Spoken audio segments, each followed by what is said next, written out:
तो आइए बच्चों हम लोग ये वाली प्रॉब्लम को सॉल्व करते हैं जिसमें क्या बोला गया है ना कि आपको एक डिटर्मिनांट बनाना है जीरो और वन की हेल्प से।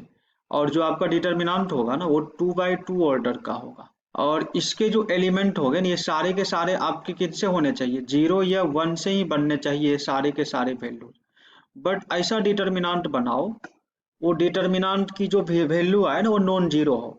तो नॉन जीरो होने की जो डिटर्मिनांट होगी इसकी प्रोबेबिलिटी क्या है आपसे यही पूछा गया। आप इस प्रॉब्लम को अच्छे से पढ़ोगे तो उसका मतलब यही होगा।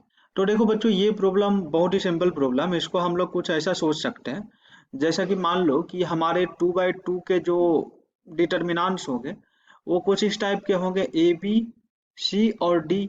यही हमारे 2/2 के डिटर्मिनांट्स हो गए।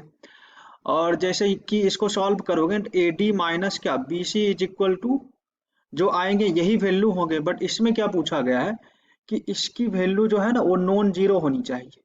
तो ये नॉन जीरो आपके कब कब हो सकते हैं, ये नॉन जीरो होने के दो केसेज होंगे। आप इसको कुछ ऐसा समझो कि आपका ए डी जो है ना ये जीरो हो जाए, बट यहाँ पे जो है आपका बी सी है ये नॉन जीरो हो जाए। तो इन दोनों का डिफरेंस लोगे तो क्या आ जाएगा, नॉन जीरो हो जाएंगे। तो देखो ये जीरो कब कब हो सकता है, ए डी। तो देखो ए डी जीरो तब हो सकता है जब ए की वैल्यू आप जीरो लो और बी की वैल्यू भी जीरो लो, तो इस केस में जीरो मिल जाएगा। या फिर समझो ए की वैल्यू वन लो बी की वैल्यू जीरो लो तब भी ये जीरो आ जाएंगे। और इसकी बात करें तो ये जीरो लो ये वन लो तब भी ये जीरो आ जाएंगे। तो देख पा रहे हो यहाँ पे इनकी तीन पॉसिबिलिटी है। और इस केस में ये जो अपना बी सी है ना इसको हर केस में आप वन मल्टीप्लाइड बाई वन रख लो, one multiplied by one, one multiplied by one.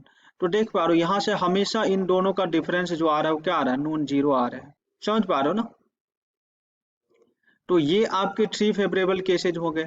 ठीक इसी प्रकार अपन इसकी बात करें ना कि लाइक ए डी को हम इस बार क्या करेंगे, इसको वन वन लेंगे और फिर इसी तरह इसको तीन बार वन वन लेंगे तो इसके क्रॉसपॉन्डिंग तीन और केसेज बनेंगे। मतलब बी सी पे अभी क्या बन जाएंगे, zero multiplied by zero, zero multiplied by one और वन मल्टीप्लाइड बाई जीरो। और इन दोनों का डिफरेंस लोगे तो अगेन आपको क्या मिलेगा, यहाँ पे फिर से आपको नॉन जीरो वैल्यूज मिल जाएगी। तो समझ पा रहे हो टोटल सिक्स पॉसिबल केसेज है। तो ये जो टोटल सिक्स जो आ गए ना ये टोटल सिक्स फेवरेबल केसेज हो गए। टोटल फेवरेबल केसेज कितने हो गए, सिक्स। अच्छा, जब आप डिटर्मिनांट बनाओगे जीरो और वन की हेल्प से तो उस केस में आपके टोटल कितने डिटर्मिनांट हो गए। तो देखो बच्चों यहाँ पे जो एलिमेंट आपके ए है ना इसके दो चांसेज है, ये जीरो से बनाओ या वन से बनाओ। मतलब इसकी चांस क्या है, इसकी चांस टू है। इसी तरह इसकी बात करें तो इसका चांस क्या होगा, यहाँ पे आप जीरो लो या फिर वन वन लो, इसके भी चांस टू हो जाएंगे।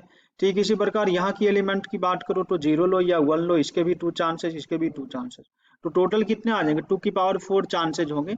मतलब टोटल 16 डिटर्मिनेंट्स होंगे और उनमें से सिर्फ 6 ही डिटर्मिनेंट ऐसा होगा जो नॉन जीरो होगा। तो ऑल फेवरेबल केसेज कितने हो जाएंगे, सिक्स, और टोटल पॉसिबल केसेज 16। तो यहाँ से जो आपके आंसर आ जाएंगे वो 3/8 आ जाएंगे।